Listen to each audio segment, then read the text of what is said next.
이번 주일은 전도 축제가 있습니다. 아직도 제 마음에는 이 전도 축제의 여운이 남아 있습니다. 우리 교회에 방문하셨던 많은 분들의 마음 가운데 우리 예수님이 주인 되기를 간절히 소망합니다.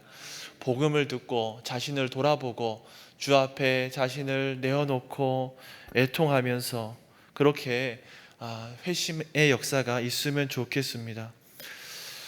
오늘 본문은 전도 축제를 이렇게 돌아보면서 우리 교회가 어떤 곳인지 생각하고 세상 사람들에게는 어떻게 드러나야 하는지 잘 알려주는 본문입니다. 그래서 전도 축제를 잘 정리할 수 있도록 해주는 말씀이기도 합니다.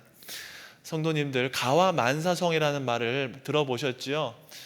가정이 화목해야 모든 일이 잘 이루어진다라는 말입니다. 정말 맞는 말입니다. 베드로가 교회를 집으로 묘사했습니다. 그래서 집과 같은 교회가 잘 세워져야 세상에서의 사명도 잘 감당할 수 있는 일입니다. 천국으로 향하고 있는 이 지상에 우리 교회가 세상에는 이렇게 섞여서 살아가고 있습니다.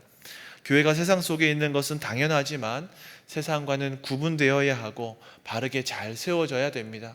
그래서 모든 일들을 잘 감당할 수가 있습니다. 세상과는 달라야 합니다. 그것이 거룩이고 교회의 정체성입니다. 교회가 교회 된다면, 교회의 모습을 잘 보여준다면 성장하게 되어 있습니다. 세상 사람들이 복음을 듣고 또 교인들을 보면서 참 진리를 깨닫게 되고 우리 예수님께 나오게 되기 때문입니다. 성경을 읽고 또 복음을 접했는데 감동이 있었는데 교회에 나와 보니까, 성도들을 만나 보니까 매일 싸우고 다투고 미워하고 원망한다, 그렇게 생각해 보십시오. 성경의 진리를 받아들이기가 쉽겠습니까? 그렇지 않습니다.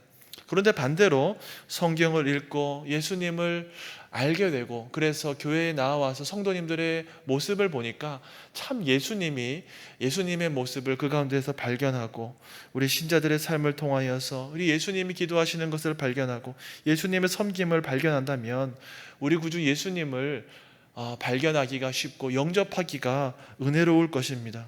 오늘 본문은 세 가족이 본문을 듣고 우리 공동체를 통해서 예수님을 만나게 될 때 우리는 과연 어떤 모습을 하고 있어야 하는지에 대해서 알려주는 말씀입니다. 오늘 본문이 말하는 교회의 모습을 가지고 있을 때 전도가 잘 이루어지고 교회 성장도 잘 이루어질 것입니다. 베드로 서신은 세상 속에서 선한 양심을 가지고 순례하고 저기 새하늘과 새 땅으로 향하고 있는 우리를 통해서 우리가 이 순례하는 나그네로서 어떻게 살아가야 하는지 잘 보여줍니다. 그리고 오늘 본문에서는 교회가 세상을 순례할 때 세상에서 승리하는 비결을 알려줍니다. 세상의 불신자를 맞이할 때 우리가 어떻게 준비해야 하는가 알려줍니다. 세상에서 승리하고 하나님께 영광 돌리는 귀한 인생 되시기를 축원합니다. 저는 오늘 본문을 통해서 우리는 세상을 이기는 교회가 되어야 한다라는 요지로 설교하겠습니다. 오늘은 넷째까지 있습니다만 평소와 다르지 않은 길이로 설교할 테니까 염려하지 마시기 바랍니다.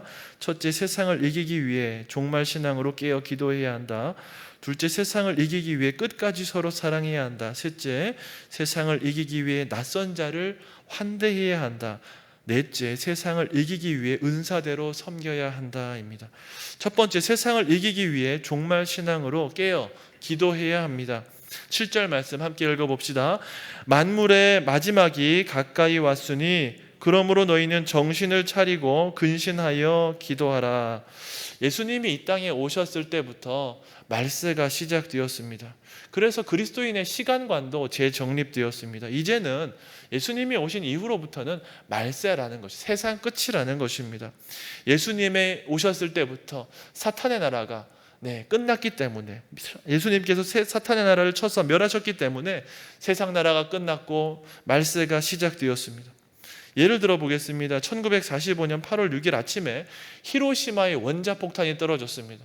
3일 뒤인 8월 9일에는 나가사키에 원자폭탄이 떨어졌습니다. 역사상 유례가 없던 이 핵폭탄 두 방을 맞고 일본이 이제 패망했다, 망했구나, 모든 사람들이 알게 되었습니다. 하지만 일본 천황은 그 이후에 한 10일 정도 시간을 두고 무조건 항복을 말하게 되었습니다. 일본이 끝이 났다라는 것을 다시금 확인하게 된 것이죠. 그런데 핵폭탄이 투하될 때 이미 일본의 전쟁은 끝났다, 망했다, 이것을 알게 된 겁니다. 우리 예수님 어떤 분이십니까? 핵폭탄보다는 훨씬 더 강력한 사랑의 원자탄이었습니다. 그래서 이 세상에서 사탄과의 전쟁이 완전히 끝났다라는 것을 누구나 다 알게 되었습니다. 핵폭탄을 맞은 일본은 오랜 시간에 걸쳐서 국력을 회복할 수 있었지만 사탄의 나라는 다릅니다. 절대로 재건될 수 없게 된 것입니다. 그래서 예수님이 오셨을 때에 말세라고 하셨고 또 다시 오셔서 온전한 통치가 이루어질 것이라고 했습니다. 그런데 믿음이 없는 신학자들이 문제입니다. 이들은 예수님이 속히 오실 것이다 라고 말씀은 했지만 말씀대로 속히 오지 않았다, 그렇게 주장합니다. 그래서 예수님이 거짓말했고 많은 교인들이 실망하고 고난받았다, 이렇게 설명하는 이들이 있는데 그게 사실이 아닙니다. 베드로 사도가 말하는 것처럼 천년이 하루 같으신 우리 주님의 시간관 속에서 우리 주님은 곧 오실 것이고 우리 역시도 우리 주님은 곧 오신다라는 그런 믿음 가운데서 살아가는 것입니다. 그래서 우리는 주님의 재림을 기다리고 종말 신앙을 가지고 이 땅을 살아가야 하는 신자들입니다.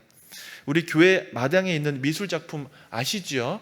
우리 박신호 선교사님이 예쁘게 만들어 주셨는데 뭐라고 적혀 있습니까?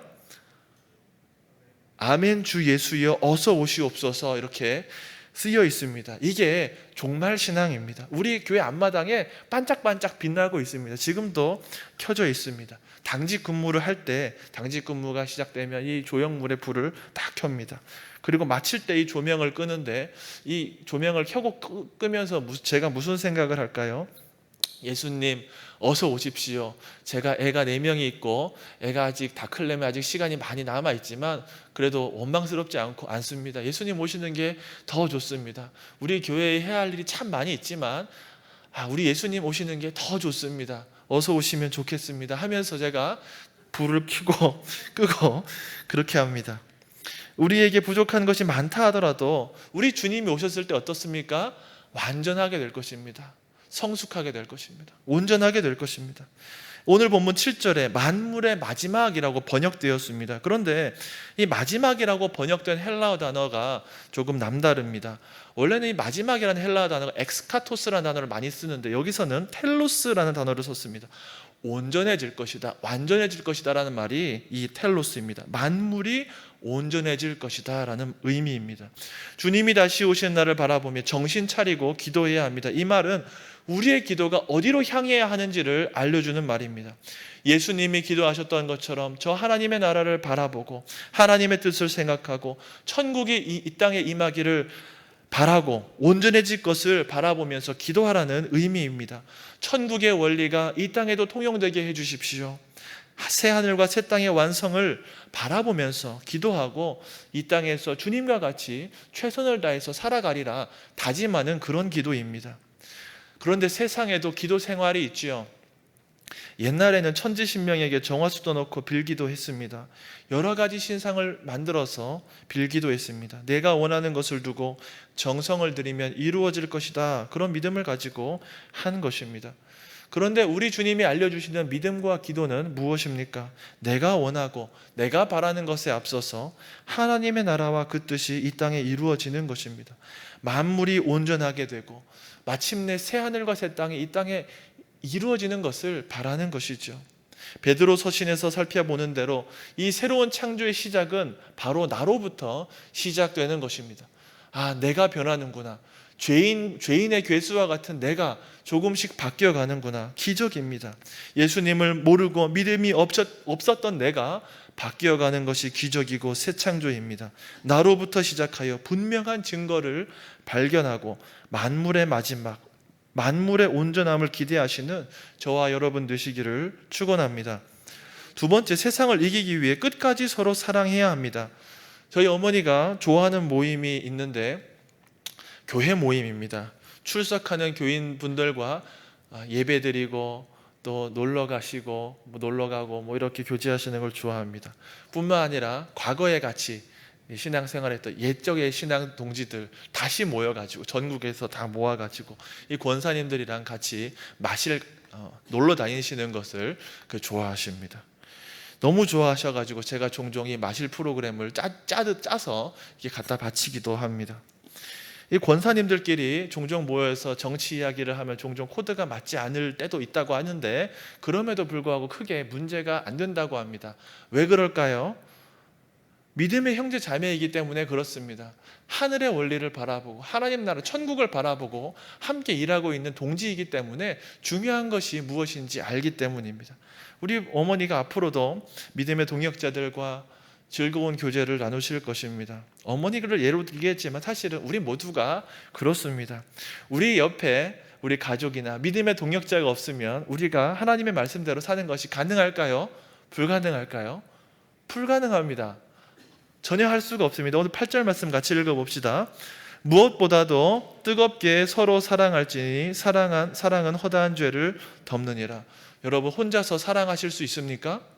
서로 사랑하라고 했습니다. 2명 이상이 있어야 합니다. 만물의 마지막이 가까워 왔음을 생각하면서 기도하는 사람, 뜨겁게 사랑하는 사람입니다. 기도는 열심히 하는데 내 옆에 같이 기도하고 있는 형제 자매에 대한 관심도 없고 사랑도 없다면 그 기도가 문제가 있는 것이고 그 믿음이 문제 있는 것입니다. 세상의 복을 많이 받기 위해서 기도를 열심히 하기는 하는데 예수님에 대해서 관심이 없고 예수님의 사랑을 실천하는 것에 관심이 없다면, 우리 예수님께서 사랑하시는 형제 자매에 대해서도 알려고 하지 않는다면 사랑의 공동체가 이루어질 수 없는 것입니다. 요한복음 13장 35절 말씀 같이 읽어봅시다. 너희가 사랑하면 이로써 모든 사람이 너희가 내 제자인 줄 알리라. 여러분, 세상에서 날이 가면 갈수록 이 사랑을 찾기가 참 어려워집니다. 다른 사람을 위해서 좀 양보하고 봉사하고 희생하는 따뜻한 이야기가 갈수록 줄어들고 있습니다. 그런데 이혼율은 갈수록 높아만 져가고 있습니다. 가족들에게도 이 사랑하는 말을 하기도 어렵고 진솔한 이야기도 하기가 어려운 시대를 살아갑니다. 마음이 아픈 사람들이 얼마나 많은지 모릅니다. 그래서 돈을 내서 정신과 의사를 찾아가고 1시간에 10만 원 하는 상담가를 찾아가기도 합니다. 그런데 아이러니한 것은 정신과 의사나 상담가도 정신적인 문제가 많다는 것입니다. 아이러니한 일입니다. 세상을 이기는 교회는 그 안에 하나님의 긍휼과 예수님의 사랑이 넘쳐나야 됩니다. 이렇게 사랑이 식어가는 시대이지만 우리는 서로 뜨겁게 사랑하기를 힘내시기를 바랍니다. 부족하고 좀 아쉬운 점이 있어도 주님께서 이 형제를 어떻게 바라보실까 생각하시면서 기도하고 도와주고 함께 성장하시기를 바라는 여러분들 되시기 바랍니다. 베드로는 세상 사람들에 대해서는 존중과 공경의 자세를 가지고 살아가라고 하고 믿음의 형제 자매에 대해서는 사랑을 가지고 대하라고 했습니다. 기도하며 사랑을 실행하시기 바랍니다. 읽으신 8절 말씀에는 사랑은 허다한 죄를 덮는다는 구절이 있습니다. 그런데 이 구절을 악용하거나 오용하는 경우가 있습니다. 대충 어떤 말씀을 드릴지 아시겠죠? 이 말씀은 잠언의 인용입니다. 잠언 말씀 한번 읽어봅시다. 미움은 다툼을 일으켜도 사랑은 모든 허물을 가리느니라. 여기서 이 사랑이라는 말은 미움과는 반대되는 개념으로 나옵니다. 미움은 악한 말로 상처를 내고 다툼을 내지만 사랑의 마음을 품으면 이 죄와 허물을 가린다라는 의미입니다. 이 말씀은 사랑으로 죄를 모른 척하거나 지나 이 죄의 잘못을 그냥 넘어가라는 말이 아닙니다. 하나님의 사랑은 하나님의 공의와 배치되는 개념이 전혀 아닙니다. 자녀를 사랑한다라고 하면서 자녀가 잘못되었을 때 그냥 넘어가면 어떻게 됩니까? 그것은 진정한 사랑의 표현이 아닙니다. 죄를 덮는다라는 표현은 무슨 말이냐 하면 이 구약 제사의 표현입니다. 제물의 피가 죄인의 죄를 덮고 속죄의 역할을 하는 것처럼 사랑은 죄를 용서받게 하는 능력이 있다는 것을 덮는다라는 제사 용어를 가지고 표현한 것입니다. 예수님의 사랑은 피 흘리고 자기 목숨을 죽기까지 드리는 것이었습니다. 그렇게 죄를 덮으셨습니다. 하나님의 공의를 다 만족시키셨습니다. 우리의 사랑에는 회개와 눈물이 있고 철저한 회개의 증거가 있어야 합니다. 그래서 교회 안에 죄가 있을 때, 잘못이 있을 때 진리와 사랑의 원리가 같이 드러나야 합니다. 공의와 긍휼의 원리가 함께 나타나야 합니다. 사랑으로 작동하는 진정한 회개, 사랑으로 작동하는 진정한 용서가 있어야 합니다. 참된 회개 없이 오직 은혜, 오직 믿음의 교리를 악용하거나 자유라는 이름으로 악을 덮어버리는 일들이 있어서 세상이 교회를 욕하는 것입니다. 진실한 회개와 눈물 없이 사죄의 은혜를 바라는 일이 있습니다. 교회가 사랑을 핑계로 죄를 숨기고 피할 때 세상을 이기기는커녕 세상의 조롱거리가 되고 말 것입니다. 하지만 죄를 덮는 사랑은 눈물과 희생, 회개를 동반하기 마련입니다. 죄에서 돌이키게 하고 미움과 잘못을 정복할 것입니다. 사랑하는 성도 여러분, 우리가 서로 뜨겁게 사랑합시다. 그러면 서로 죄를 덮어주고 죄짓지 않게 하고 죄에서 돌이키게 하는 놀라운 사랑의 역사가 있을 것입니다. 세 번째, 세상을 이기기 위해 낯선 자를 환대해야 합니다. 9절 말씀 같이 읽어봅시다. 서로 대접하기를 원망 없이 하고, 여기서 대접하다라는 말이 나오는데 이 대접하다라는 헬라어는 필로제노스라는 말입니다. 필레오와 제노스의 합성어인데 필레오 이 사랑하다라는 말이고 제노스는 낯선 자 이런 말입니다. 그러니까 낯선 자를 환영한다, 환대한다, 그러한 의미입니다. 그래서 교회는 어떤 곳입니까? 낯선 자를 환대하는 곳입니다. 아브라함은 낯선 이를 환대했습니다. 낯선 자 대접하기를 즐거워했습니다. 보아스도 낯선 이웃을 도와주는 그런 좋은 사람이었습니다. 초대교회에는 어려운 이웃들을 섬기는 전통이 있었습니다. 자기가 비록 위험에 처하더라도 이웃을 도와줬기 때문에 별명이 위험을 무릅쓰는 사람들이었습니다. 자기가 손해를 보더라도 이웃을 환대하는 정신이 있었습니다. 그래서 마태복음 25장에 보면 양과 염소를 판단하는데 그 기준이 나그네와 어려운 이웃을 환대해 주었느냐, 도와주었느냐에 대한 것입니다. 마태복음 25장에 나오는 양과 염소를 구별하는 비유를 한번 가만히 읽어보십시오. 우리의 신앙이 한편으로는 믿음으로 표현되기도 하고 사랑으로 나타내기도 하고 한편으로는 환대로도 나타나기도 합니다. 사랑하는 성도 여러분, 우리 교회가 장애인들과 가족들을 섬기고 또 어른들을 섬기고 아이들을 섬기는데 다 그러한 말씀의 실천입니다. 우리 주변에 있는 이웃과 형제를 잘 돌아보기 위해서 그렇게 하는 겁니다. 제가 보기에는 작은 실천에서부터 쉽게 실천할 수 있을 것으로 보입니다.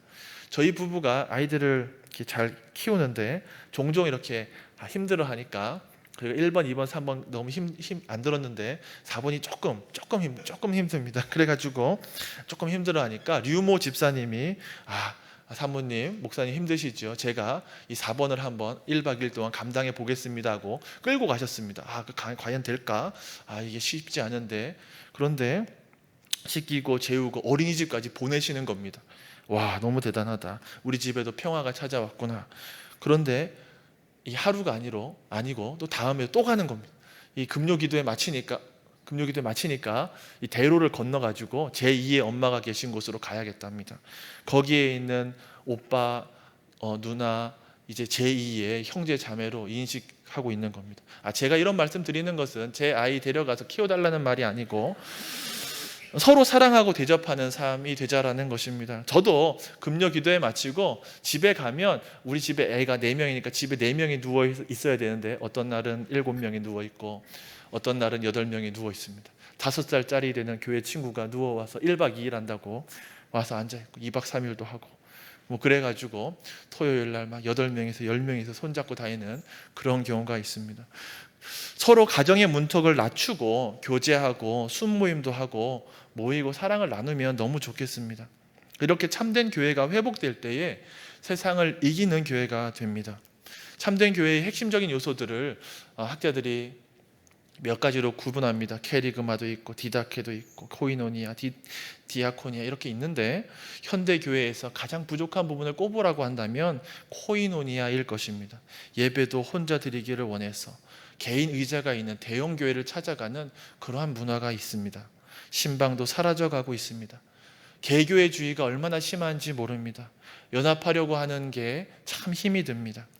하지만 그리스도 안에서 참된 사귐과 섬김이 있을 때 세상을 이기게 될 것이다 라고 말씀합니다. 믿음과 믿음이 만나고 마음과 마음이 만나면 얼마나 좋습니까? 하나님이 원하시는 것입니다. 함께 울고 함께 기뻐하는 공동체, 얼마나 가슴이 벅찹니까? 이런 공동체가 있다는 것이 참 다행이고 자랑이 되어야 합니다. 초대교회는 선한 양심에 따라 주변 이웃들을 품는 그러한 사랑의 공동체였습니다. 전도축제에 우리 이웃을 한 번 초대하는 것도 참 좋은 일이지만 성도들이 이 이웃을 환대하고 섬기는 것이 일상이 되어질 때 복음은 더 잘 전해지게 될 것입니다. 사실 천국을 향해 걷는 교회의 정체성이 나그네 아닙니까? 낯선 자들입니다. 그래서 사회에서 밀려나고 도태되고 외면받는 그런 낯선 이들을 교회에서 잘 품어주어야 합니다. 그것이 우리의 정체성을 잘 드러내는 사역이기도 합니다. 세상에 없는 공동체가 되시기 바랍니다. 그래서 세상을 이기시기 바랍니다. 마지막 네 번째로는 세상을 이기기 위해서 은사대로 섬겨야 합니다. 10절 11절 말씀 같이 한번 읽어봅시다. 각각 은사를 받은 대로 하나님의 여러 가지 은혜를 맡은 선한 청지기 같이 서로 봉사하라.